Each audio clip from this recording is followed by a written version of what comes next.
For 3 years, my life had a simple, predictable rhythm. Work hard, stay quiet, and endure. Derek Sterling. As the vice president of sales at Apex Technologies, he loved the sound of his own voice and believed dominance was the only way to manage, leaving a trail of anxiety among the employees. My name is Sarah. I was an assistant analyst, a position Derek made feel incredibly small. My coworker, Maria, knew that my patience was legendary. We were all used to Derek's spontaneous bursts of anger and his tendency to take credit for other people's successes. "Sarah, I don't understand how you do it," Maria had whispered one stressful afternoon. "If he spoke to me like that every day, I would have resigned months ago." I only smiled. "Sometimes, Maria, the best way to win is to let everyone else believe they are the strongest." I knew what Maria didn't. My quiet presence was a choice. My weekends were spent analyzing market trends and strategic acquisition opportunities rather than relaxing. On this Wednesday afternoon, my reality was the third-floor conference room and Derek Sterling's public presentation. The department was assembled for the quarterly review of Project Zenith. Derek stood at the front, controlling the presentation screen. A graph showed declining numbers, a trend he immediately blamed on the junior analysts. Derek had not looked at the data closely. He didn't realize that the dip was caused by a new global competitor that had flooded the market with a cheaper product. Gavin, the lead developer, tried to explain this. "Derek, it's not the internal data, it's the external market shift. We need a faster strategy to adapt." Derek scoffed. "Adapt? Numbers don't lie, only analysts do. Sarah, you generated the core data for this section. Why did you fail to report this competitor?" I stood up slowly, ordinary in my professional attire, but my mind was anything but ordinary. "Derek, the competitor analysis was in the attachment I emailed to you on Friday," I stated firmly. I explicitly highlighted the potential acquisition opportunity as the best path forward. Derek's face turned an alarming shade of crimson. He hadn't read the email, and my public statement about his failure was an unacceptable act of disrespect in his eyes. "Disrespect! Incompetence!" Derek yelled, walking away from the screen directly toward me. "Sarah, you have been a clerical error since the day you started. To stand up in front of the entire department and declare your deliberate failure, and then try to cover your laziness with some imaginary competitor report. You are incompetent, you are useless, and most of all, you are finished," co-workers gasped. Maria looked at Derek in disbelief, her hand covering her mouth. Even Gavin was completely silent, too shocked by the vicious public humiliation. Derek stood inches from me, demanding complete compliance. "You are fired, Sarah. Immediately. Pack your things and get out of this office before I have security physically remove you." For 3 years, I had accepted his arrogant comments and his theft of my ideas. But this was different. He was publicly trying to destroy my professional identity. He didn't understand that the strategic plan he just rejected was the only thing that could save the company from bankruptcy. I looked directly into Derek's furious eyes. "I understand, Derek," I said softly. The silence in the room was suffocating. I turned around, picked up my notepad, and walked out. Derek Sterling didn't know it, but that public dismissal was the final mistake of his career. When I arrived at my desk, the other employees had expressions of utter sympathy. A few tried to catch my eye, but I kept my focus forward. I didn't want to break the calm focus I needed right now. My plan was ready, but I couldn't share it yet. I picked up my few personal belongings, a small plant, a coffee mug, and a framed photo of my mother. My computer access was already being cut off by the IT department.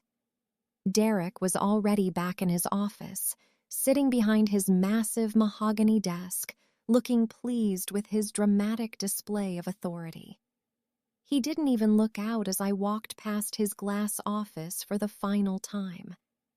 When I opened the front door to my apartment, the shock of the humiliation hit me, and a wave of tears finally overflowed. But as I washed my face, the sadness turned into absolute determination. Derek thought I was just an uneducated assistant.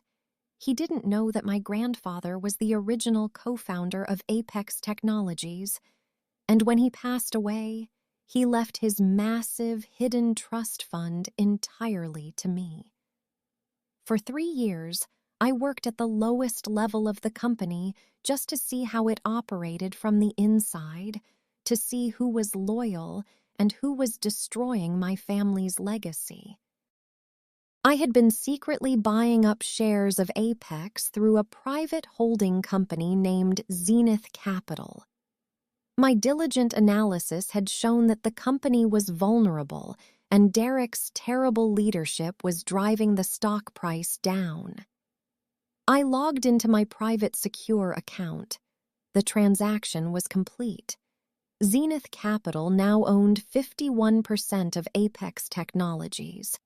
Tomorrow morning, there was a mandatory board meeting to sign the final financial restructuring checks. Derek thought he was going to walk in and act like the king of the company. Tomorrow, Derek Sterling would learn exactly who actually signs his paycheck.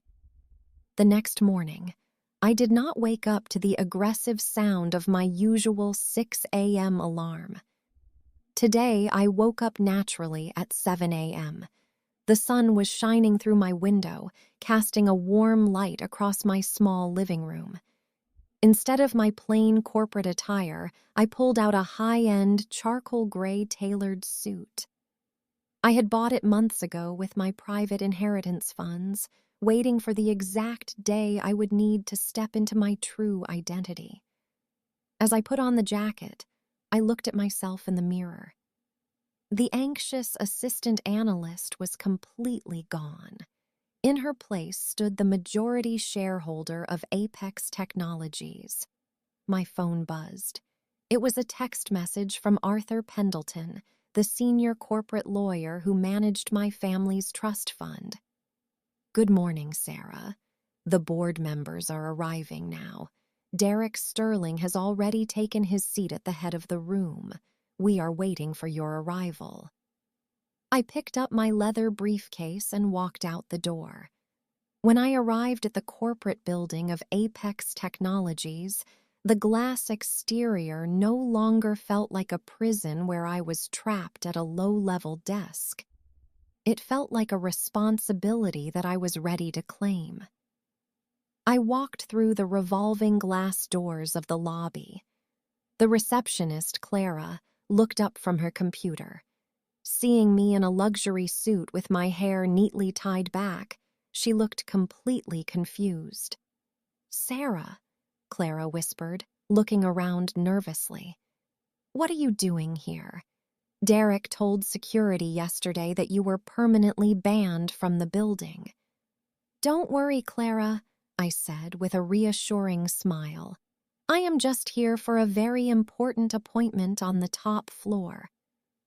I walked past the security barrier, using a special gold corporate pass that Arthur had issued to me. The gate beeped, opening instantly. The elevator ride to the penthouse floor was completely silent. With every floor the elevator passed, my heart beat stronger with anticipation. When the doors opened, the atmosphere was thick with tension.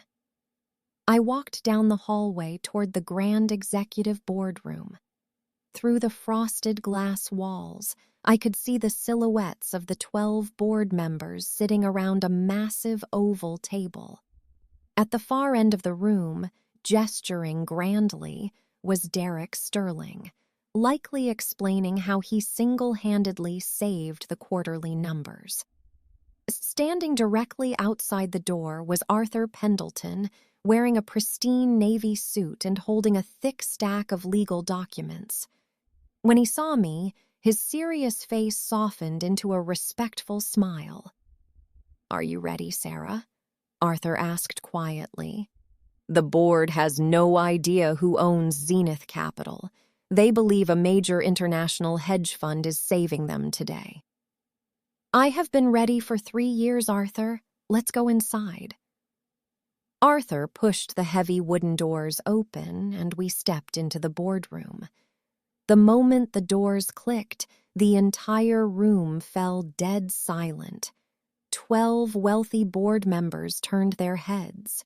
Derek stopped talking instantly, his expression transforming from professional confidence to pure rage. He slammed his expensive pen down onto the table. "What is the meaning of this?" Derek shouted, pointing a finger directly at my face. "Sarah, you were terminated yesterday for gross incompetence. This is a private financial board meeting. Get out of this room immediately before I have you arrested for trespassing." None of the board members spoke, completely confused by the sudden drama. I simply stood beside Arthur, looking directly at Derek with a calm, steady gaze. "Derek, please sit down and lower your voice," Arthur said in a powerful, authoritative tone. "We are here to finalize the restructuring checks, and you will show some respect to our guest." Derek laughed, a harsh, ugly sound. "Respect? To her? She was my assistant analyst until yesterday afternoon. She doesn't belong on this floor. She is a nobody." Arthur stepped forward and placed the thick stack of financial documents directly in the center of the table, pointing to the official signature line at the bottom. "Gentlemen of the board and Mr. Sterling," Arthur announced clearly. "As you know, Apex Technologies was facing a massive liquidity crisis this week due to poor management of Project Zenith. Without an immediate injection of $20 million, the company would have to declare bankruptcy by tomorrow morning." One of the older members spoke up. "Yes, Arthur. We are waiting for the representative from Zenith Capital to arrive and sign the emergency checks. Where are they?" Arthur stepped back and extended his hand toward me. "The representative and the sole owner of Zenith Capital is standing right here. Her name is Sarah. She has successfully acquired 51% of Apex Technologies' corporate shares as of yesterday afternoon. She is not your assistant, Derek. She is your new boss." The entire room went completely cold. Derek's face drained of all color, turning a shocking, ghostly white. He looked at the legal documents on the table, then looked back at me, his eyes wide with absolute terror. The silence in the executive boardroom was absolute. Derek stood frozen, his arm trembling slightly. The arrogant smirk that had been permanently painted on his face for the past 3 years had completely vanished. This is a joke," Derek finally stammered. He looked around at the board members, desperately searching for support. "It must be a mistake, Arthur. She is a low-level analyst. Look at her." "The only mistake here, Mr. Sterling, was yours," Arthur replied coldly, sliding a certified bank document across the polished mahogany table. One of the older board members, Julian, quickly leaned forward to inspect the paperwork. His eyes widened as he read the name printed next to the majority share count. Sarah Vance. "It's completely legal," Julian whispered, looking up at me with sudden, deep respect. She owns the controlling interest. Apex Technologies belongs to her now. I walked forward slowly, the heels of my shoes clicking firmly against the floorboards.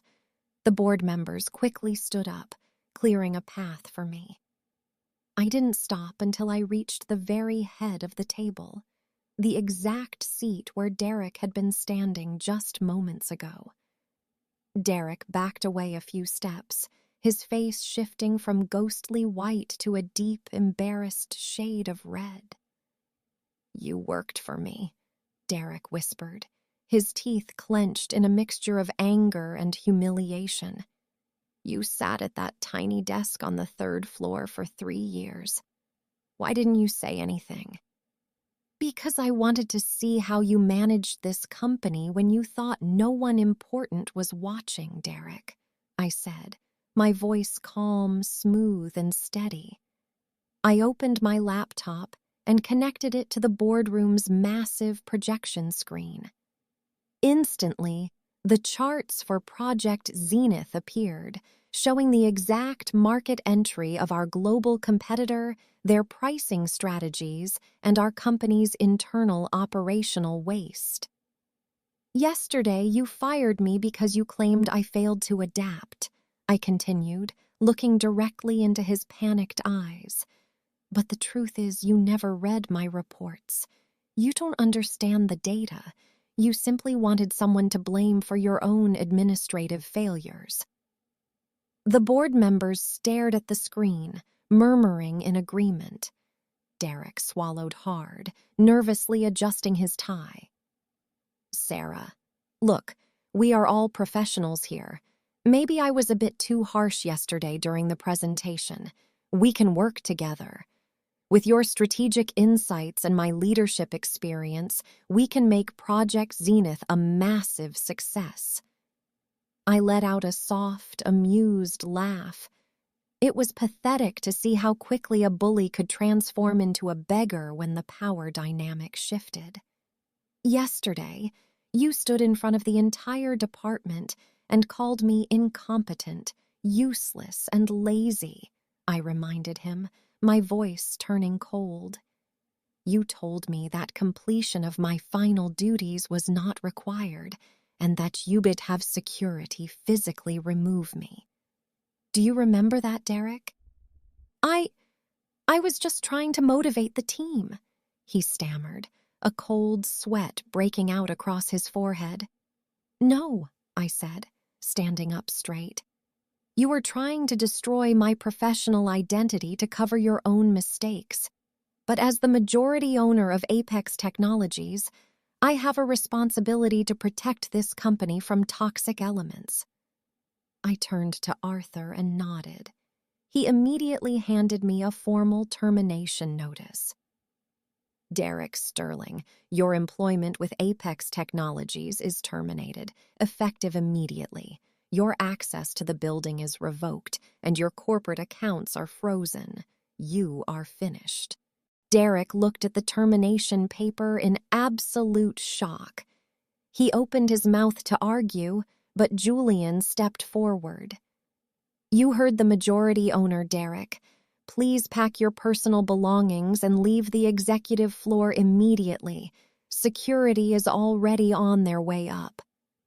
Realizing he had completely lost, Derek slowly picked up his tablet. He gave me one final furious look, but underneath the anger, his eyes were filled with pure defeat. He turned around and walked out of the boardroom, his head hanging low as the heavy wooden doors clicked shut. The room felt lighter the moment he left. The board members turned to me, their expressions eager and expectant. "Now, Sarah," Julian said, pointing to the financial restructuring documents on the table. "We need your signature to approve the emergency checks and finalize the Zenith capital investment. Without it, the company cannot operate tomorrow." I sat down at the head of the table, picked up a simple black pen, and pulled the documents toward me. I had taken the insults, the stress, and the public humiliation, but I had used that time to learn and prepare for this exact moment. With a swift, confident movement, I signed my name at the bottom of the page. 2 hours later, after the board meeting concluded, I took the elevator down to the 3rd floor. The sales and analytics department was quiet, the employees still feeling the heavy atmosphere from my public firing the day before. Maria was sitting at her desk, staring sadly at her computer screen. When the glass doors opened and I walked into the room, a few people gasped. Maria looked up, her eyes widening in shock as she noticed my luxury charcoal suit and my confident posture. "Sarah!" Maria cried out, standing up. "What are you doing here? Did security let you in? If Derek sees you—" "Derek isn't coming back, Maria," I interrupted gently. The entire room fell silent as the analysts turned around to listen. Gavin asked, walking out from the developer pool, "What do you mean?" "Derek Sterling has been terminated from Apex Technologies," I announced to the entire floor. "And as the new majority shareholder of this company, my first administrative action is to restructure this department. We are going to implement the new competitor strategy immediately, and no one in this room will ever have to work in fear again." Within moments, the entire 3rd floor erupted into a massive wave of cheers and applause. Maria ran over and threw her arms around me, laughing with tears of pure joy. Tomorrow, they would finally know exactly whose name was on their checks. The first Monday morning of my leadership began at 8 a.m. sharp. I didn't take the massive mahogany desk in Derek's old executive suite on the penthouse floor. Instead, I had a glass-walled office constructed right on the 3rd floor, right in the center of the analytics and development department.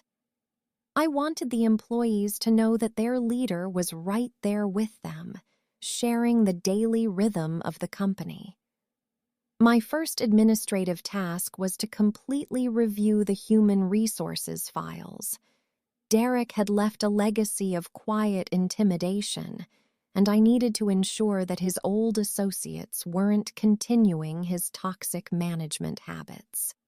Arthur Pendleton sat across from me, reviewing a spreadsheet of executive salaries. "Sarah, Derek had 3 senior managers who helped him execute his aggressive policies. They frequently took credit for the junior developers' work and misreported regional sales data to cover their own mistakes. Schedule a meeting with them for 10 o'clock, Arthur," I said, adjusting my watch. "We are going to give them a choice: complete transparency or immediate departure." When the 3 managers walked into my new office, they were visibly trembling. They expected me to treat them the same way Derek had treated me. "Please sit down," I said gently. "I have reviewed your department reports from the last 2 quarters. I see a lot of missing data regarding customer complaints and high employee turnover." The senior manager, Winston, swallowed hard. "Sarah, Miss Vance, we were only following Derek's specific strategic directives." "I understand that, Winston," I replied, my voice steady. "But the old era of Apex Technologies is finished. From today forward, we measure success by how quickly we work together to correct our errors. You will each be placed on a 90-day evaluation period. If your teams report a single instance of administrative bullying, your employment will be permanently terminated." With the internal management stabilized, it was time to address the true existential threat to the company: the failing numbers of Project Zenith.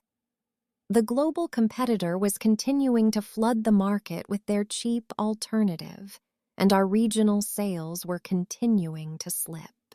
I called a general meeting of the entire development team.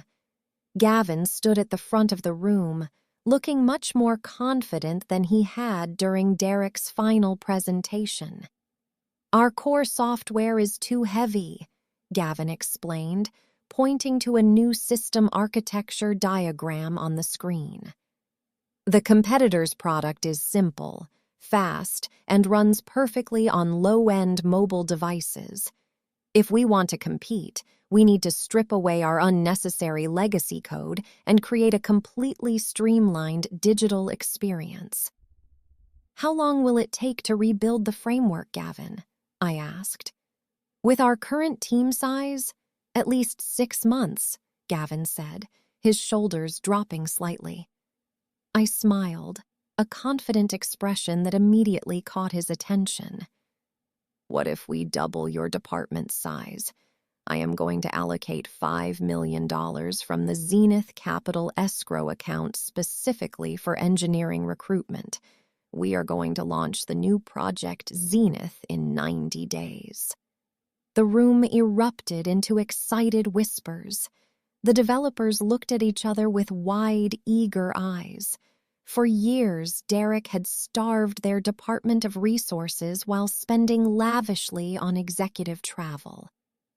Now, they finally had the financial power to build something truly magnificent. A month into my new role, I was working late on a rainy Tuesday evening. The third floor was mostly dark, save for the warm glow of the lamps inside my office. I was analyzing the final integration data for the new mobile application when my phone buzzed. It was Clara from the lobby reception desk. "Miss Vance, I am so sorry to disturb you after hours," Clara said, her voice dropping to a nervous whisper. "But there is a man down here demanding to see you. He doesn't have a corporate pass and security won't let him up, but he insists it's an urgent personal matter." "Who is it, Clara?" I asked, setting my pen down. It's Derek Sterling, ma'am. He looks very different. He is begging for just 5 minutes of your time." I sat in silence for a moment, the steady sound of rain tapping against the glass exterior of the building. A part of me wanted to simply say no and have security remove him from the property. But another part of me, the analytical part, wanted to see the final conclusion of the narrative he had started. "Send him up, Clara, but tell security to accompany him to the floor." 5 minutes later, the elevator doors opened. A man stepped out, but he was barely recognizable as the arrogant vice president who had humiliated me in front of the entire company. His expensive tailored suit was wrinkled, his gold watch was missing from his wrist, and his eyes were hollow and bloodshot. He walked slowly toward my office, his posture completely broken. Derek stood in the doorway of my glass office, clutching a weathered leather folder to his chest. The security guard stood a few paces behind him, watching his every movement. "Sarah," Derek said, his voice cracking slightly. It was the voice of a man who had spent weeks facing the harsh reality of his own actions. "You can wait outside, officer," I told the security guard. He nodded and stepped back into the hallway. "Please sit down, Derek." Derek sat down slowly, placing the folder on my desk with trembling fingers. "I know what I did was unpardonable, Sarah. After you terminated me, word spread through the corporate community. When other companies called Apex for reference checks, Arthur Pendleton provided them with the official documentation of my administrative misconduct and financial waste. No software company in the city will even give me an interview." "Actions have consequences, Derek," I said calmly, looking at him without any anger or malice. "You spent years destroying the professional confidence of young analysts to build your own reputation. You can't expect the industry to reward that behavior. I know, he whispered, looking down at his hands. My wife left me last week. The luxury apartment is being foreclosed. I lost everything because I allowed my ego to blind me to reality. But I came to give you this. He pushed the folder toward me. Inside was a highly detailed regional market report, completely handwritten, covering a specific network of smaller tech companies in the Southern District. Before I was terminated, I was secretly tracking a secondary competitor that your main analysis missed, Derek explained. They are planning a hostile software integration next month that could disrupt your new Project Zenith launch. I just wanted to do one honest thing for the company. I wanted to prove to you that I used to be a good analyst before the power corrupted me. I spent several long minutes reviewing his notes. My analytical mind quickly verified his data. He was right.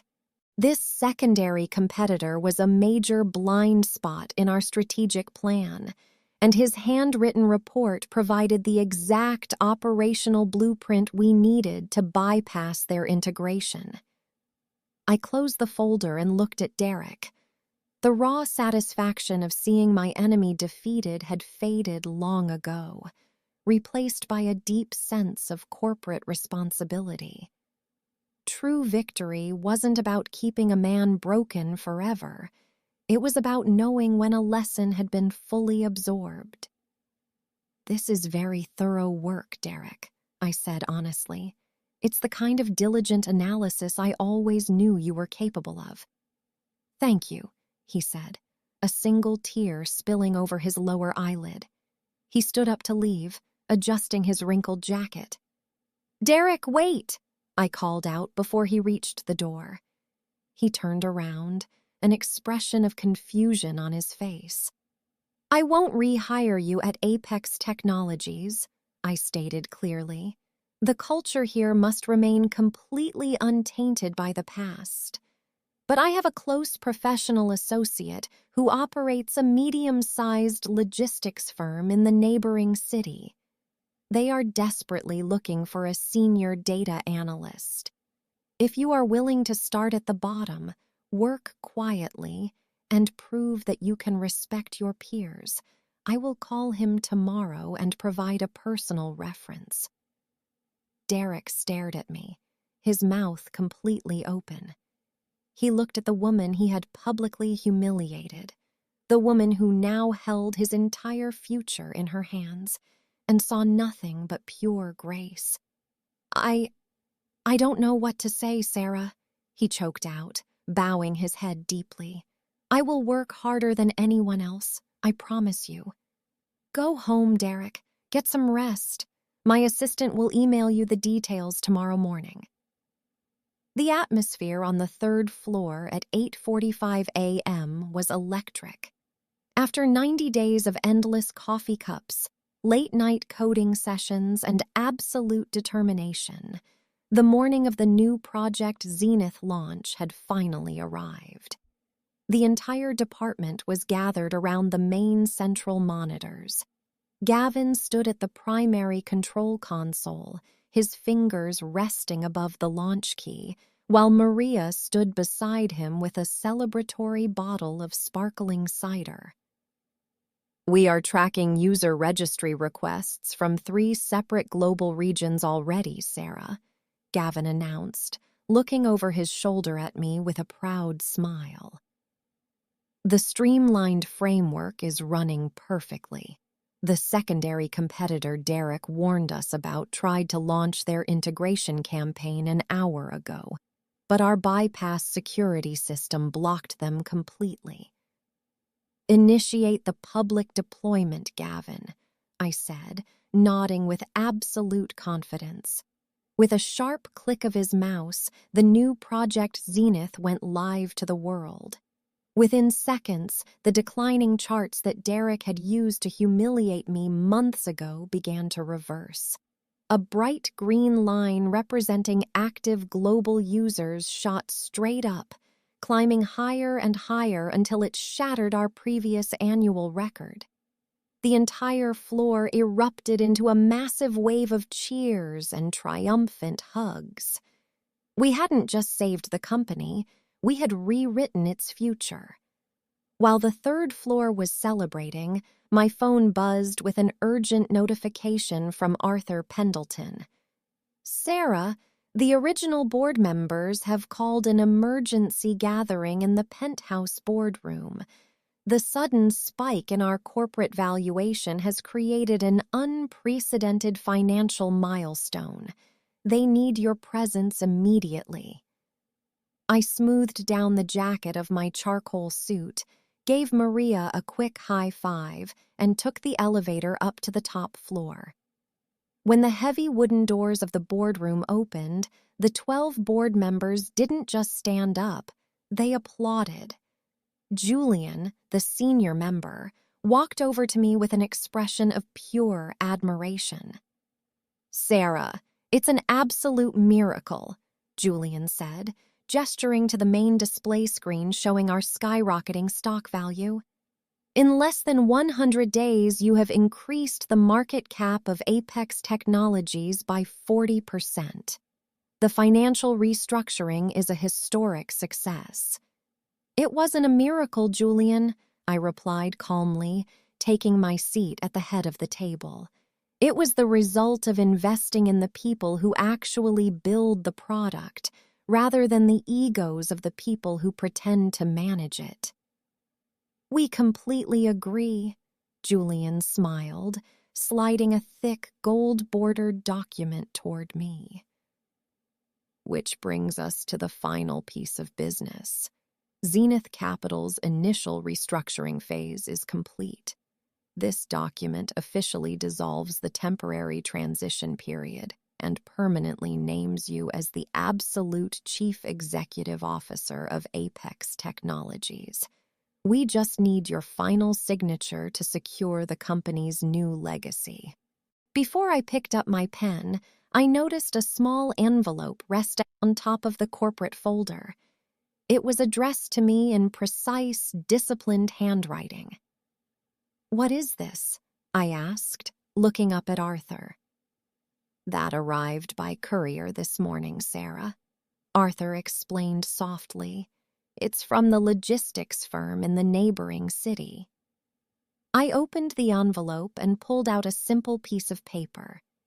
It was a formal letter from the director of the firm, accompanied by a small handwritten note from Derek Sterling. "Sarah, thank you for the reference. I started last week at the lowest level of the data department here. For the first time in 10 years, I am printing my own reports, double-checking my own errors, and listening to the ideas of my junior coworkers. It is hard, humbling work, but I am finally finding my dignity again. Thank you for not leaving me in the dark. Thank you for giving me a chance to rewrite my own ending." I smiled quietly, folding the note and placing it safely inside my briefcase. True leadership wasn't about holding a grudge or watching a defeated opponent suffer. It was about elevating everyone around you, even the ones who once tried to pull you down. The board members watched me intently as I picked up my favorite black pen. The room was perfectly silent, bathed in the bright morning sunlight streaming through the massive penthouse windows. 3 years ago, I had entered this company as an invisible assistant, carrying heavy boxes of paper and enduring the daily insults of an arrogant boss. I had sat at a tiny, cramped desk, hiding my family's heritage and my true intellectual capacity just to observe the real heart of the business. I thought about the public firing, the vicious humiliation in front of my peers, and the raw tears of shock that had stained my face in that very conference room. Every single moment of struggle, every single moment of patient waiting had led to this exact table, this exact pen, and this choice. I pulled the gold-bordered document toward me and flipped to the final page. The title Chief Executive Officer was printed in bold black letters right above the primary line. With a smooth, swift, and completely unshakable movement, I pressed the pen to the paper and signed my name. The transaction was permanent. The transition was complete. With the paperwork finalized, the board members politely excused themselves to handle the global press releases, leaving me alone in the massive executive boardroom. I walked over to the floor-to-ceiling glass windows and looked out over the sprawling city below. The streets were busy with traffic, and people were rushing to their own offices, each carrying their own hidden struggles, their own dreams, and their own invisible talents. My phone buzzed one final time. It was a video message from the third floor. Maria, Gavin, and the entire analytics team were crowding around the camera, holding up a giant handmade banner that read, "Welcome to the new era, CEO Sarah." I chuckled softly, a feeling of deep emotional warmth settling into my chest. I wasn't going to spend my days hiding up here on the isolated penthouse floor. My place was downstairs, in the trenches with the people who made the magic happen. I picked up my briefcase, turned off the boardroom lights, and walked firmly toward the elevator. The past was entirely written. The future was completely secure, and the whole world finally knew exactly who was signing the checks. Don't forget to like this video, subscribe to the channel Storyline English, and turn on notifications to receive more emotional English learning stories in the future.